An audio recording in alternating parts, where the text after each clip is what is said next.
dalbo oo hadda hel kaarkaaga IBS kulmiye dheeman kaafiye iyo dalmar.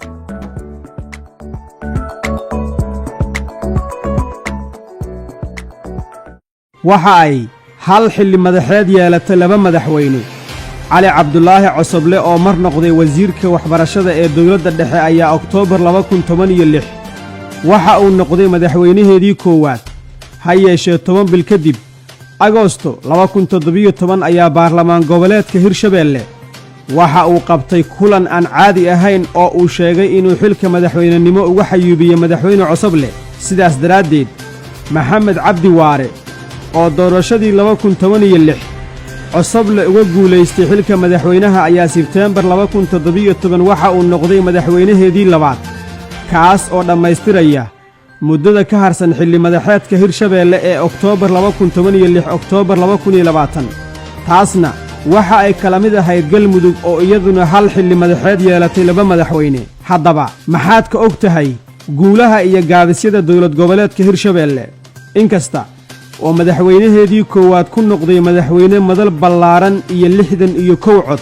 oo uu ka helay 98 xildhibaan oo fadhiday baarlamaan goboleedka 2016 haddana waxaa xilka laga qaaday iyada oo gudoomiyaha baarlamaanka Cusmaan Barre Maxamed uu ka maqnaa kulankii kalsooni kala noqoshada. ha yeeshee Cusmaan Barre uma barooran barabixinta Cosoble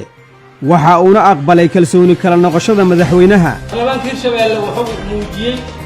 inuu madaxweyne ridi karo madaxweynena saari karo. waxaan hortiina ka marqaati ahay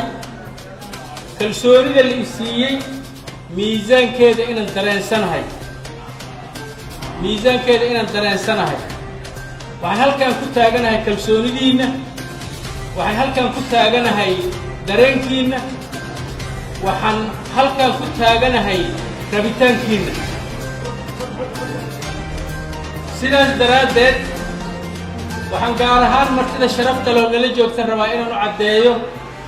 marqaati ayaad ka tihiin kalsoonida maanta la siiyey. haddii dhowr bilood ka bacdi aad maqashaan madaxweynihii iyo baarlamaanka yaa ishaysta qofka dembigaas iskale maanta waa garan kartaanaan u malayna anigaa iskale.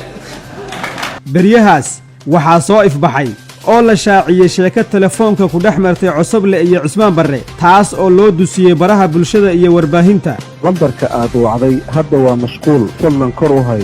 The number you dialed is busy now. Please hold on.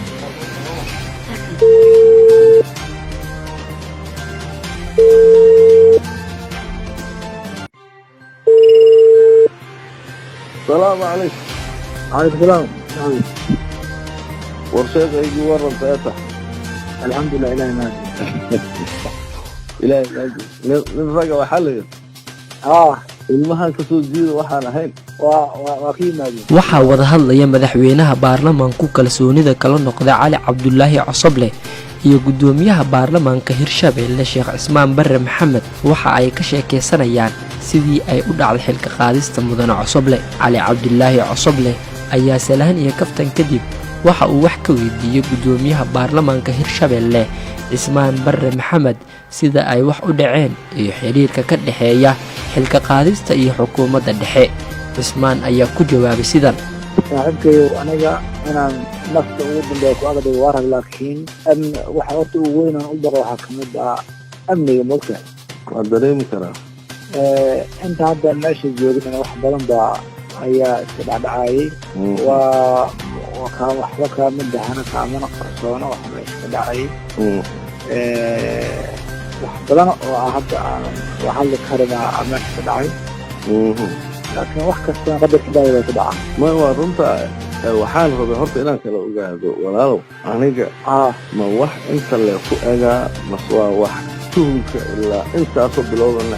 nala cadaadinayaba waa ogayna wax kor ka socdana waa jirta. aniga hadda saaxiibkayo meesha hadda oo dawladdan dhexarka aad iskuma naqaanaba. farmaajoon is aqoonin. حسن أنا وحسن لو جرى عمل أسأل بس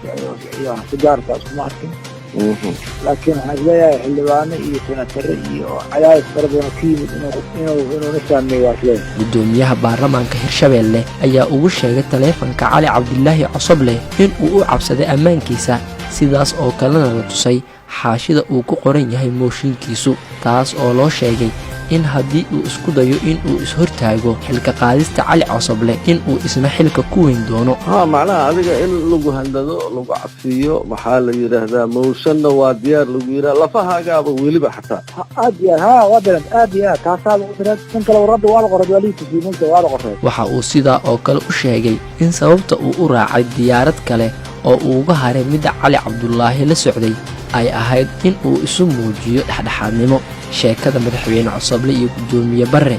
waxaa ku jiray in ra'iisul wasaaraha xukuumadda dhexe xasan cali khayre uu kaalin weyn ku lahaa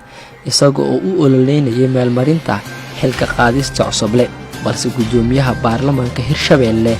ayaa u cudurdaaray ra'iisul wasaare khayre isaga oo sheegay in ay jiraan xildhibaano ka soo jeeda hirshabeelle oo isku xiran kuwaas oo handadaad ku hayay culaysna saarayay in uu taageero arrinta, haddii kalena ay qorayaan mooshin ka dhan ah, sidaas daraaddeedna ay qasab ku ahayd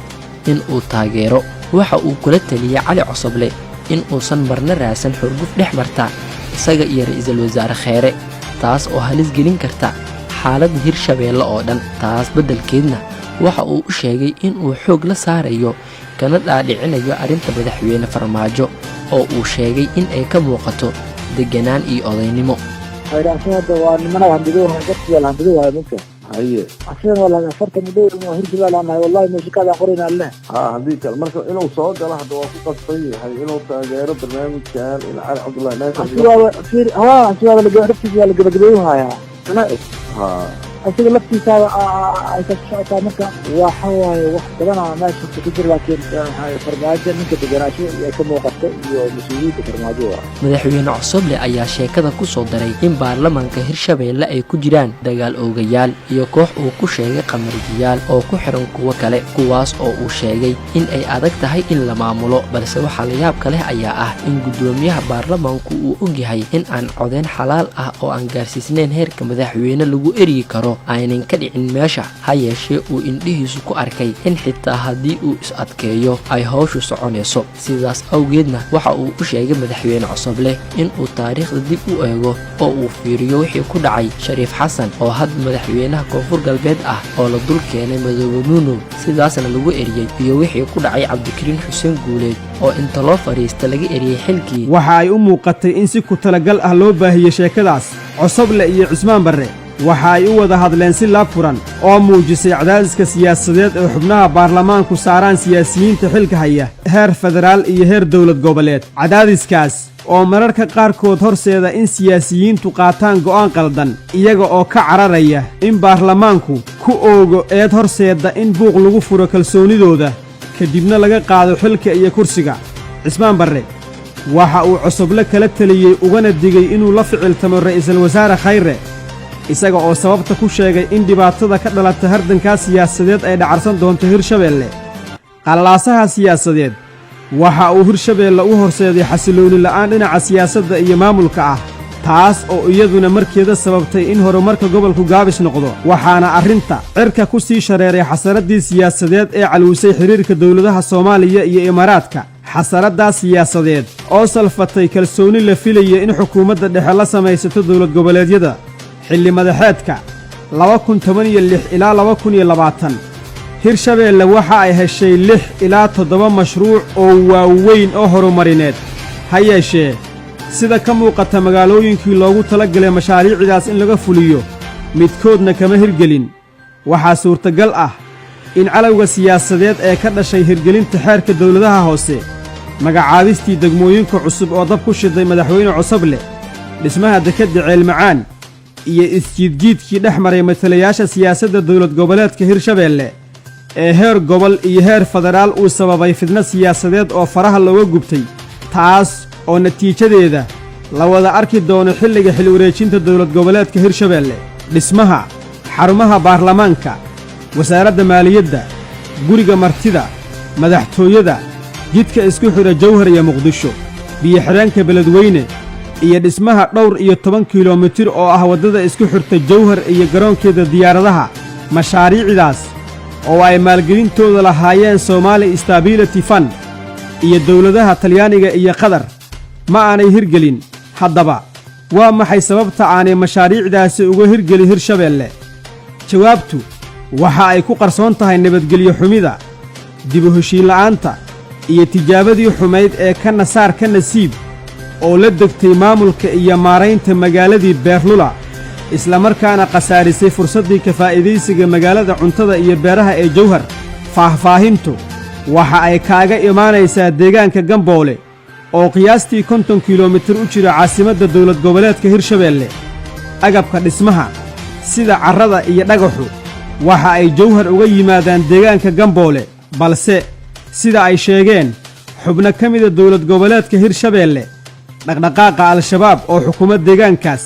ayaa u diiday shirkadihii qaatay qandaraasada dhismayaashaas inay agabka dhismaha uga daabulaan deegaanka Gamboole caasimadda Jawhar dhinaca kalena shamiitada ama sibidhka iyo qalabka kale ee dhismaha oo laga qaadi lahaa magaalada Muqdisho waxa hakiyay nabadgelyada jidka isku xidha Jawhar iyo Muqdisho oo aad u xumaatay sanadihii 2017-2018 waxa kale oo arrinta sii cakiray madaxda dawlad goboleedka Hirshabeelle oo isla meel dhigi waayay adeegsiga khiyaarka awoodda ee hirgelinta mashaariicdaas kadibna ku guul daraystay maaraynta mashaariicdaas si aanay u fashilmin mashruuca biyo-xidheenka beledweyne oo ay maalgelintiisa lahayd dawladda Itaaliya kuna kacayay lacag dhan 6 milyan oo dollar waxa wada maamulaya wasaaradda beeraha iyo waraabka ee dawladda dhexe iyo madaxtooyada Hirshabeelle waxaana si gaar ah uga shaqeynaya wasiirka beeraha iyo waraabka xukuumadda Soomaaliya Siciid Xuseen Ciid iyo madaxweynaha dawlad goboleedka Hirshabeelle Maxamed Cabdi Waare ha yeeshee sida ay muujiyeen maqaalo kala duwan oo quseeya mashruucaas Talyaaniga oo mashruucaas ka maalgelinaya miisaaniyadiisa kaydka ayaa joojiyay maalgelinta sababta waxa dahrogi doona ayaamaha soo aadan ha yeeshee biyo-xidheenka beledweyne waxa uu ka mid noqday 7 mashruuc ee aan midkoodna ka hirgelin Hirshabeelle isla markaana ay doodda iyo su'aalaha ugu badan ka aloosan yihiin wasiirka beeraha iyo waraabka xukuumadda dhexe Siciid Xuseen Ciid ayaa November 2019 waxa uu shaaciyay inaan Talyaanigu la noqon mashruucaas isla markaana ay dhawaan wada saxiixayaan principally ayaa Italian corporation mabda'an bay aqbashay lacagta inay bixiso marka la saxiixayo diwaan Talyaaniga anagu taas ku nimaano meel la fayso la saxiixa lama taasna ma dhicin oo waxay shardi ka dhigeen in la keeno mashruuci oo dhammaystiran in la soo qoro cid fulinaysa in la sii sheego waxyaalahaas ay shuruudaha bay ku xireen shuruudaha hadda waa la dhammaystiray waa loo diray waana la saxiixayaa maamaha soo socodii lahaydbo doonariskii hadda lacagtooda iyagaa kale xaq wada xilliga bixinayaan iyo soo bixinayaan shuruudahooda iyagaa leh annagu ma ku khasbi karno laakiin wax gaabisoo dowladda Soomaaliya hadday tahay dowladda federaalka ay tahay dowladda Hirshabeelle madaxweynaha ayaa si toos ah nagala shaqaynayay oo ku mahadsan lacagtaas marka saa ogtihiin taariikhda sanawiga ah waxay leeyihiin sanad xisaabeed bay leeyihiin waa laga yaabaa marka inay gabadhu anugu waa laha maqaalka qortay waa gabar Soomaali ah waa la hadalnay waxay isku khaldaysaa lacagtii waa lala noqday iyo financial yearka ayay ka dibbaxday way isku khaldaysaa laakiin lacag Talyaanigu suu bixiyay waaye ma ka noqon waana saxiixaynaa dhawaan saxiixaynaa haddii lahaydno dawladda Soomaaliya si gaar ah wasaaradaha beeraha iyo qorshayntu waxa ay beeniyeen in mashruuca la saxiixay lana dhammaystiray isla markaana ay dawladdu gacanta ku dhigtay 6 milyan oo dollar oo ah lacag Talyaanigu ugu deeqay wax ka qabashada fatahaadda gobolka Hiiraan si gaar ah magaalada beledweyne oo qiyaastii 80 sano ka hor ahayd xarunta ugu weyn ee saldhigga u ahayd howlgalka Talyaaniga xilligii waddanku ku jiray gumaysiga sida uu daabacay wargeyska caanka ah ee La Repubblica oo ka soo baxa Talyaaniga lacagtaas waxaa Talyaanigu u qoondeeyay ka hortagidda fatahaadda sababta in laga baxo magaalada beledweyne dhowrkii sanaba mar ama laba La Repubblica waxa uu daabacay in hogaamiyaha dawlad goboleedka Hirshabeelle Maxamed Cabdi Waare iyo wasiirka beeraha iyo waraabka xukuumadda dhexe Siciid Xuseen Ciid ay xaqiijiyeen dhammaystirka qorshaha mashruuca balse ay diideen in maalgelintu gashay gacanta dawladda Soomaaliya 4 sano kadib hay-adaha dawlad goboleedka Hirshabeelle waxa ay ku howlgelayaan isla deegaankii iyo dhismayaashii ay ku shaqaynayeen 14 sano ka hor xukuumaddii madaxweyne cabdulaahi yuusuf axmed iyo maamulkii maxamed cumar xabeeb maxamed dheere oo labaduba allaha u wada naxariistee kaalin ka qaatay yabyabka dawladnimada soomaaliya hirshabeelle waxa ay ka mid tahay dawlad goboleedyada xidhiirka wanaagsan la leh xukuumadda dhexe waxa ay ka badbaaday kala qaybsanaantii ku dhacday galmudug waxa ayna isu diyaarinaysaa qabashada doorashooyinka baarlamaanka iyo madaxtooyada haddaba xukuumadda dawlad goboleedka hirshabeelle oo ay ahayd inay muddo 4 sano ah wax uga qabato nabadgelyada isu furidda magaalooyinka iyo deegaanada kala xidhan maaraynta dhismaha iyo nabadgelyada jidka muqdisho iyo jawhar dib u heshiisiinta iyo xaluhelidda colaadda beelaha waxaa muuqata in aanay caqabadaha qabsaday awgeed ku guulaysan fulinta waajibkaas waxa ayse su'aashu tahay hirshabeelle maxay ku wareejin doontaa xukuumadda xigta